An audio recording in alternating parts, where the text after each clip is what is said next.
இதுல எனக்கு ரொம்ப வருத்தம் என்னன்னா, ஒரு 4:45 5 மணிக்குள்ள ரீச் ஆகலாம். அந்த வேலுச்சாமிபுரம்ங்கிற கரூர்ல ரீச் ஆகும் முன்னால ஒரு 1.5 மணி நேரத்துக்கு காலதாமதப்படுத்துறாங்க. நீங்க எல்லாம் உங்க பத்திரிகைகள் எல்லாத்துலயும் அந்த செய்தி இருக்கு. 1.5 மணி நேரம் புஷி ஆனந்த் அவர்களும் விஜய் அவர்களும் ஆதவ அர்ஜுன் இவங்க எல்லாம் இணைஞ்சு வெயிட் பண்ணி காலத்தை என்ன செய்யறாங்க, கடத்திட்டே இருக்கிறாங்க. மத்தியானம் 12 மணிக்கு நடத்துறதுக்கு அவங்க என்ன லைட் போடுறாங்க, ஜெனரேட்டர் வைக்கிறாங்க. என்ன நோக்கத்துக்காக இதெல்லாம் பண்றாங்கன்னு தெரியல. இருட்டின பிறகுதான் போனோம் அப்படின்னு சொல்லி 7 மணிக்கு பிறகுதான் அங்க போய் சேர்ந்தாங்க. 7 மணி நேரம் காலதாமதம். 7 மணிக்கு போறாங்க. 7 நிமிஷம் ஷூட்டிங் நடக்குது. அந்த ஷூட்டிங்ல அந்த வீடியோ கிடைச்ச உடனே போதும்னு நினைக்காங்க.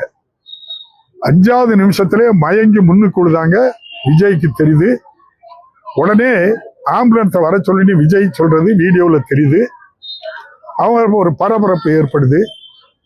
ஒரு நல்ல அரசியல் தலைவர்னா உடனே நிப்பாட்டி பாதிக்கப்பட்டவங்களை அவங்களுக்கு தேவையான உதவியை அனுப்பி பேச்சை நிப்பாட்டி மைக்கில் என்ன சொல்லணும்னா, மயங்கி விழுந்திருக்காங்க, யாரெல்லாம் மயங்கி விழுந்திருக்கீங்களோ ஆம்புலன்ஸ் வர்றதுக்கு வழி விடுங்கன்னு சொல்லி முதல் ஆம்புலன்ஸ், தமாக கொடி கட்டிய ஆம்புலன்ஸ், அவரோடு வந்த ஆம்புலன்ஸ் அதை அனுப்பி அந்த சிச்சுவேஷனை ஹேண்டில் பண்ணியிருந்தா இந்த இறப்பு நடந்திருக்காது.